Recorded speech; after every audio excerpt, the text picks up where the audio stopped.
നമസ്കാരം. ഒരു സൂപ്പർ മാർക്കറ്റിൽ തന്നെ 4 തവണ കയറിയിട്ടും CCTVയിൽ മുഖം പതിഞ്ഞിട്ടും പോലീസിൻ്റെ കൺവെട്ടത്ത് എത്താതെ മിടുക്കൻ കളിക്കുകയാണ് പയ്യന്നൂരിൽ ഒരു കള്ളൻ. ഈ ബുധനാഴ്ചയാണ് അവസാനമായി ഇയാൾ സൂപ്പർ മാർക്കറ്റിൽ കയറിയത്. അന്ന് കൗണ്ടറിൽ നിന്ന് 25,000 രൂപയും കവർന്നു. പണം കഴിഞ്ഞാൽ പിന്നെ ഈ കള്ളന് പ്രിയം പെർഫ്യൂമുകളോടും ഷാംപൂ പോലുള്ള ഉൽപ്പന്നങ്ങളോടുമാണത്രേ. ആയിരക്കണക്കിന് രൂപയുടെ ഇത്തരം ഉൽപ്പന്നങ്ങളാണ് ഇയാൾ ഇവിടെ നിന്ന് മോഷ്ടിച്ചത്.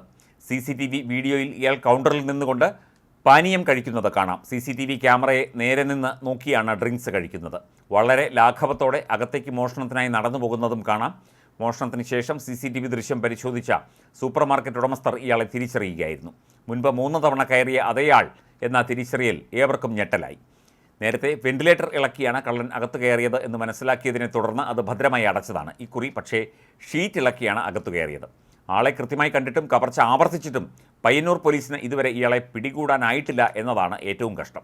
പോലീസിനും ഇത് വല്ലാത്ത തലവേദന ഉണ്ടാക്കുന്നു എന്നാണ് അറിയാൻ സാധിക്കുന്നത്.